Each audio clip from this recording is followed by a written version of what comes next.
Must do 006 back again to start making some real headway with Mega Man 7. And at our stage select screen, only 4 Rope Masters to choose from, not 8. But as always, I kick off with the Rope Master I first managed a perfect run, so that was Cloudman? Yeah, not sure myself why I went after him first. As it is to be fully expected, this stage takes place in the sky. So much like Air Stage, it has bottomless pits everywhere. And enemies that pop out from them.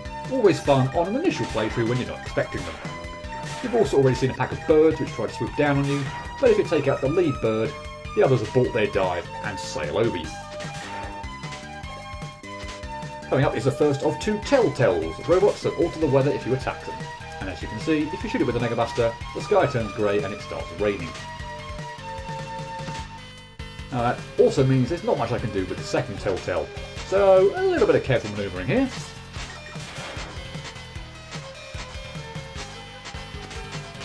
And a bit of dreadful manoeuvring there.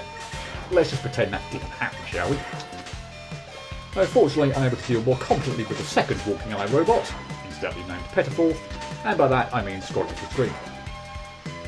A few platform-to-platform jumps, nothing too tricky, just be aware it'll be fatal if you do mess them up.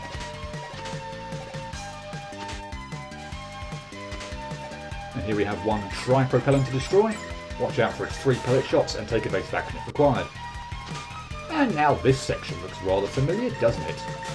Yes, we're borrowing even more heavily from Air Stage with these cloud platforms. And thankfully they circle a bit quicker than their Mega Man 2 counterparts. Of course, if you miss the enemy shooting at you, you'll need to circle around again. So try not to do that. That's better. But it's a reasonably short section anyway. And don't panic when you slide through, the game wouldn't be that evil. There is solid ground to land on. But this whole section can be a little unnerving, especially when you throw Giant Pippi into the mix. I'm actually really pleased with that dodge. Too bad I'd already got hit and it couldn't potentially count for something. Now, incidentally, yes, I know I'm missing an item here, but it's very difficult to get without a certain weapon, so I'll return to this level in a later video to retrieve it. Make it here, and finally the rain goes away. We agreed with an old friend, a Sniper Joe, but given the screen layout, he's extremely non-threatening. And a couple of Bumby tanks, try to destroy the head rather than the body, or else the head would attach and come after you. Now, since I've already taken damage, so no chance of an accidental perfect run, I might as well show off this now.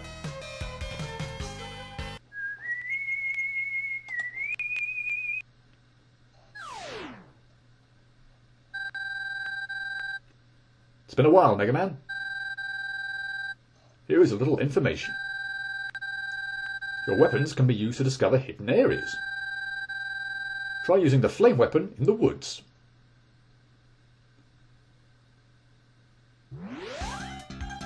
So that is one of 3 encounters with Proto Man in the game, and he gave us a hint about where to use a particular type of weapon. You'll have to wait quite a few videos before seeing what it's all about, but I will show it up eventually.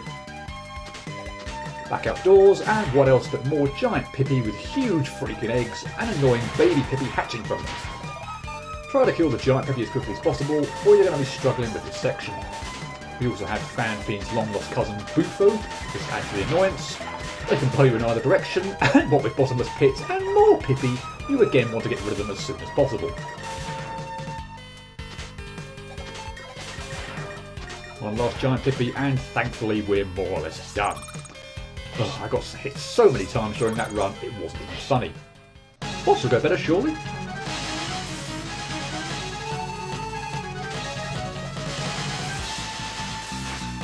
Well, that'll be a no. So, once he's fired a lightning bolt at you, Cloud will drop to the ground, make it rain, and pull or push Mega Man in either direction. That means you need to stay between him and the edges of the platform. Yes, you heard right. That means bottomless pits in a classic Mega Man boss fight. Not previously seen before, and unfortunately not the last time to see them. And as if not irritating enough during this phase, you'll also electrify the ground, and you'll have to jump the shockwave to be safe. He then hovers perilously close to the ground, forcing you to slide under him at an opportune moment. Or get hit twice, whatever. At least I do a better job of leaving an electric bolt before the rain returns. Now, you might think that this time I've got a lot more room to work with, making things easier. Well, yes, but also no. Because now it's possible for Cloud to be completely out of my sight, meaning I've got to be even more prepared for the ground shock. Yeah, you really will have to forgive my performance here. What can I say? It was the first Roadmaster stage, and I was very ring rusty.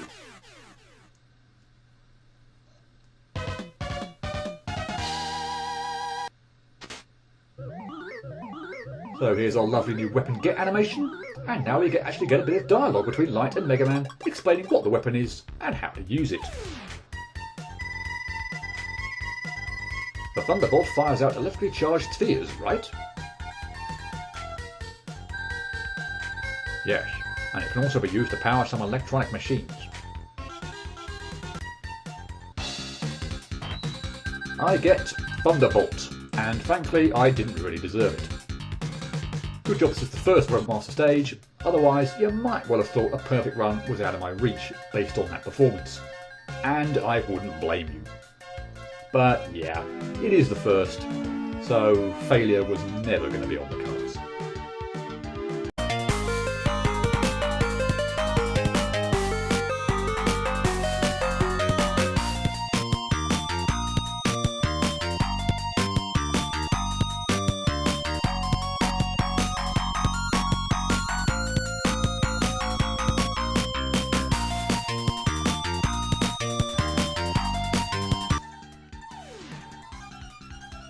So here I am, back with the black and white footage to signify a successful perfect run.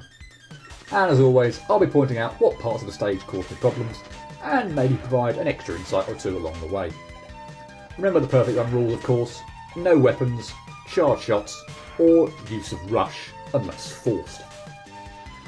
And can you tell I was rather familiar with this opening screen, given that I was timing Buster shots to near perfection here.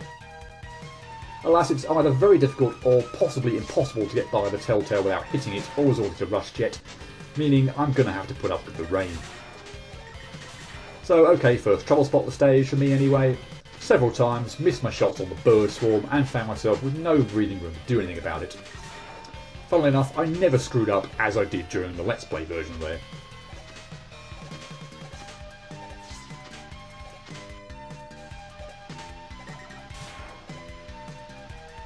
Nothing much to write home about here. As already mentioned, shoot the tri-propellant in your way, and the cloud platform section is no problem, even if you do happen to miss one of the enemies along the route.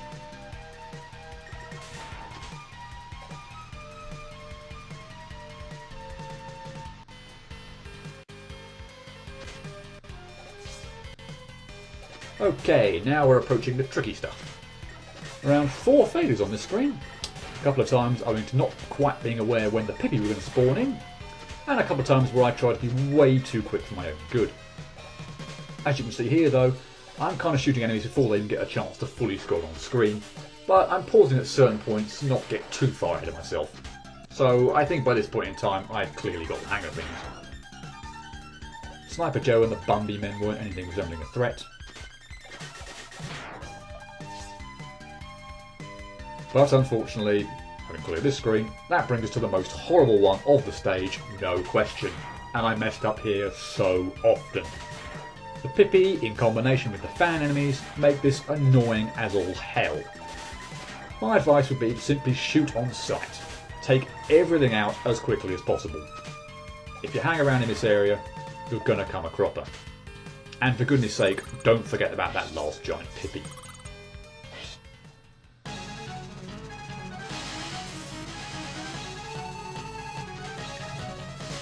So Cloud obviously goes a bit better this time, and what in theory can make him easier than a lot of other Roadmasters is that he has a cyclical attack pattern. Not so much in Mega Man 7, as quite a few Roadmasters attack this way, but still he's reasonably predictable. And as we return to the beginning of the cyclical wave, here's what to do ideally. For the lightning bolt, get close to him, and he's about to fire, slide away. He'll fire at the floor, and it's easy enough to jump over. For the rain phase, try and stick yourself midway between Cloud and the edge of the platform, but at the very least, keep Cloud in your sight. That way, you'll know when to jump the ground shocks. Now, the hover attack is a bit hit and miss, and always makes me nervous, as I never quite know when he's going to drop. Try to travel longer distances before sliding under him, as having to move back and forth often makes you more liable to get sat on. There's ultimately not much else to the fight. You obviously want to know if and where I messed up though. So since you asked, twice for the lightning bolt attack when making a huge pixie of the timing on sliding away, as I very almost nearly did there. Alright, I would not have enjoyed that, what with him having just the one hit remaining.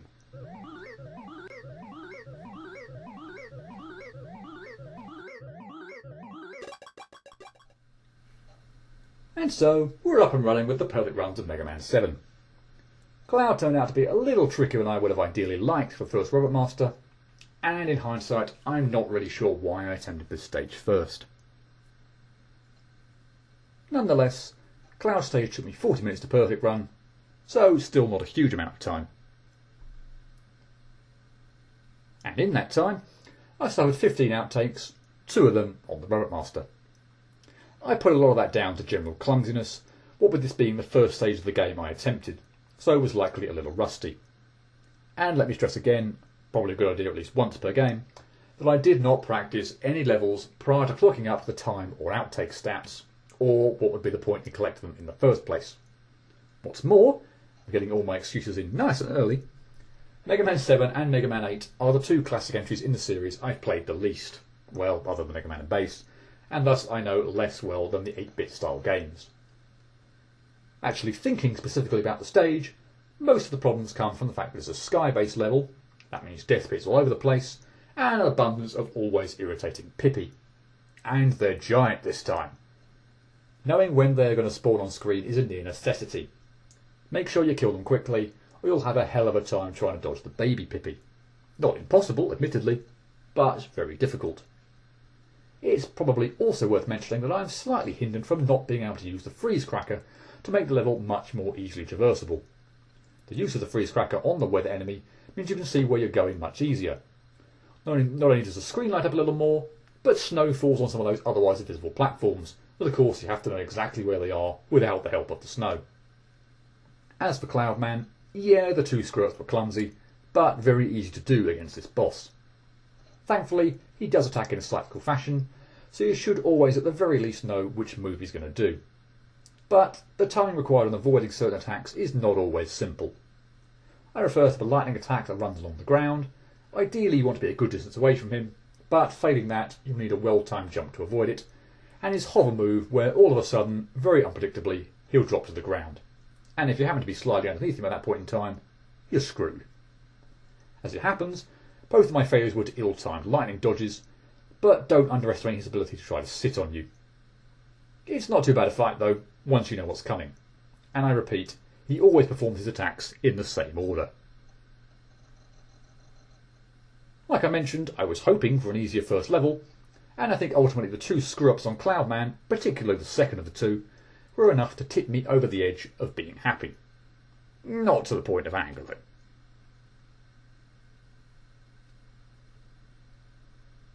All things considered, I give Cloud a 4 out of 10. Largely due to the time taken to complete the stage, and what seems to me to be a higher than desired number of failures.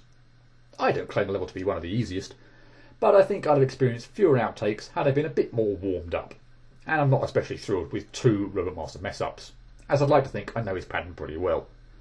So 4 it is, and I certainly don't think I can go any higher than that. But that is 1 down, 7 to go.